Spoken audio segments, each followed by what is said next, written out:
Namaskaram Guruji. Could you guide us on how to practically achieve the state of inner stillness you often speak of?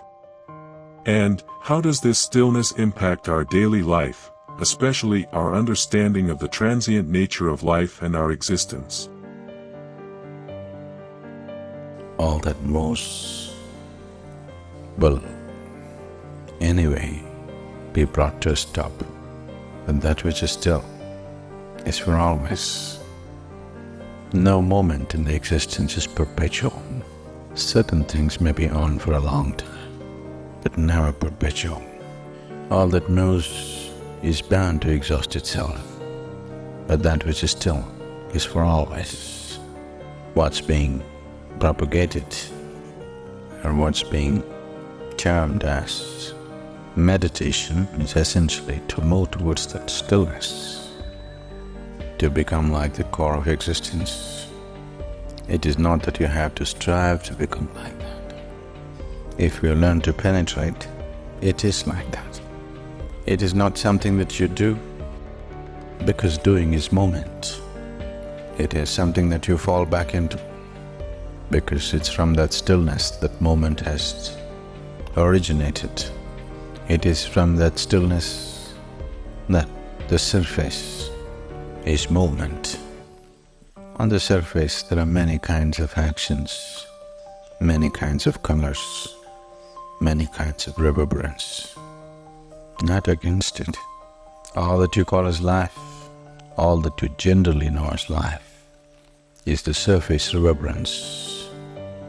But once you have the taste of stillness, if you wish you can play the surface, otherwise you can just fall back. If you do not know the core, if you have never tasted the still core, forever it's in some kind of compulsive movement. Believe me, it doesn't matter how exciting you find life right now, one day you will tire. I hope that you don't fall off life because you're tired. You fall off life because you're ripe. A fruit should fall off the tree because it's ripe, not because it's tired. Because with ripeness comes sweetness, with ripeness comes maturity, with ripeness comes new possibility.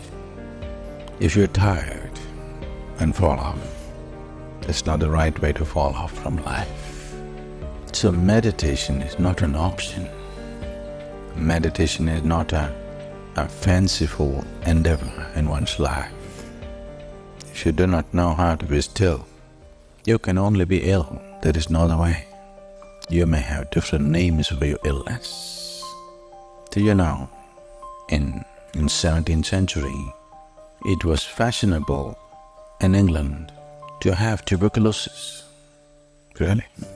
Similarly, there are many other ailments today which are fashionable. Doesn't matter how much pain and suffering it causes, but still it's fashionable. But that doesn't make it right. The choice is only this: either you learn to be still, or you will be in some form of illness.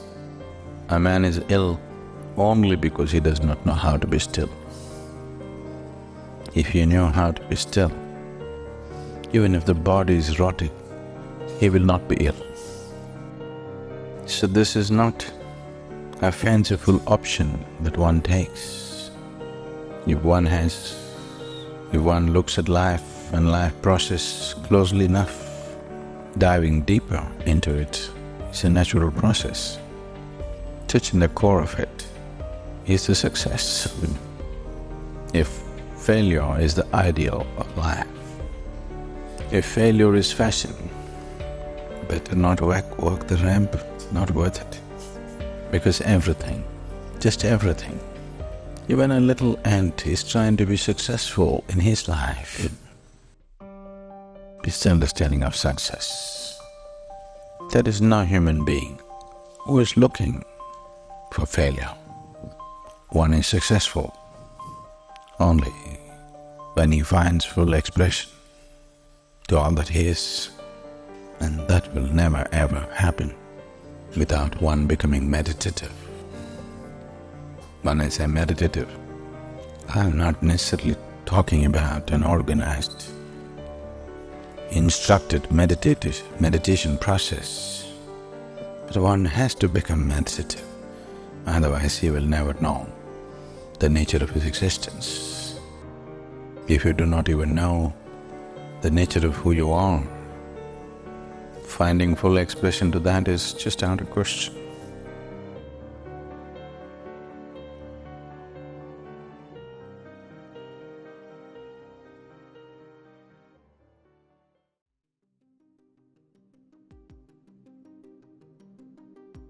Dear seekers, in the journey of life, have you ever paused to ponder what remains unshaken amidst the chaos?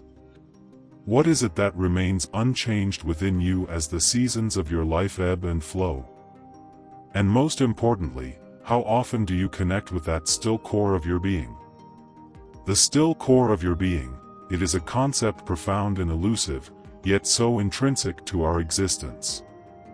Let us embark on a contemplative exploration of this inner sanctum. Imagine yourself as a tree.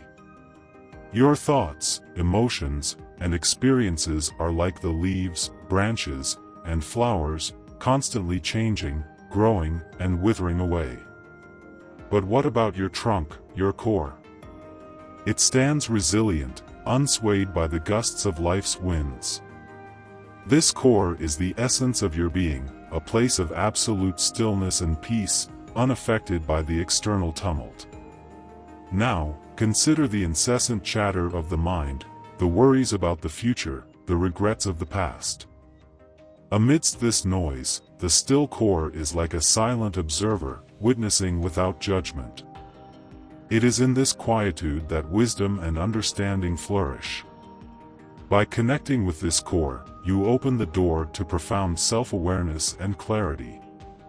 Everyday life offers numerous opportunities to connect with this inner stillness. It might be during a quiet walk in nature, where the serenity of the surroundings reflects the tranquility within. It could be found in the moments of deep meditation, where the chatter of the mind ceases, and you are left in the embrace of your true self. But why is this connection essential? It is because in the still core of your being lies the key to true happiness and contentment. It is a sanctuary where fears and desires lose their grip on you, where the incessant need for external validation fades away, leaving you in a state of pure being. In our pursuit of materialistic achievements, we often neglect this inner realm. But remember, the outer world is ever-changing, a transient mirage. It is by turning inwards, by recognizing and nurturing the still core, that one can find lasting peace and fulfillment. Dear seekers, the journey to this core is not a quest for something new or foreign, but a gentle return to what has always been within you, unchanging, eternal, and serene. The key is to slow down, to listen, and to connect with this profound aspect of your being. For in doing so, you align with the true essence of life itself. As you delve deeper into this journey, consider the subtle dance of life that occurs around this core. The world moves, shifts, and changes, but your core remains a constant, like the eye of a storm, calm and serene. In recognizing this, you begin to understand the art of living in the world, but not being of it. This still core of your being is not a place of escape, but a source of strength. It empowers you to face life's challenges with equanimity. When you anchor yourself in this inner silence, the external chaos loses its power to disturb you. You become like a deeply rooted tree that stands firm, regardless of the storms it faces. Engaging with life from this place of inner stillness brings a profound transformation. Your actions become more mindful, your reactions less impulsive. You start to respond to life rather than react to it. Relationships improve as you interact with others from a place of peace, not from the tumult of your ego. Consider a simple daily situation, a conflict at work or a misunderstanding in a personal relationship. When approached from the turmoil of the ego, these situations often escalate, leading to stress and unhappiness. But when approached from the still core, there's clarity, calmness, and a perspective that seeks resolution and understanding. Furthermore, this journey inward is not a selfish act. By connecting with your still core, you bring more peace, love, and understanding into the world. Your calm presence becomes a sanctuary for others, inspiring them to explore their inner world. This exploration is not about renouncing the world but about finding a balance, enjoying the beauties and joys of life while remaining aware of the impermanent nature of all things.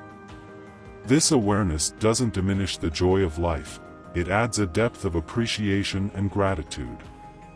Dear seekers, remember that this journey to the still core is a gradual process, a peeling away of layers of conditioning and false identification. It requires patience, perseverance, and, most importantly, compassion for oneself. In this journey, there is no final destination, for the journey itself is the goal, a continuous unfolding of deeper understanding and peace. As you walk this path, cherish each step, each moment of awareness, for they are the very essence of life itself.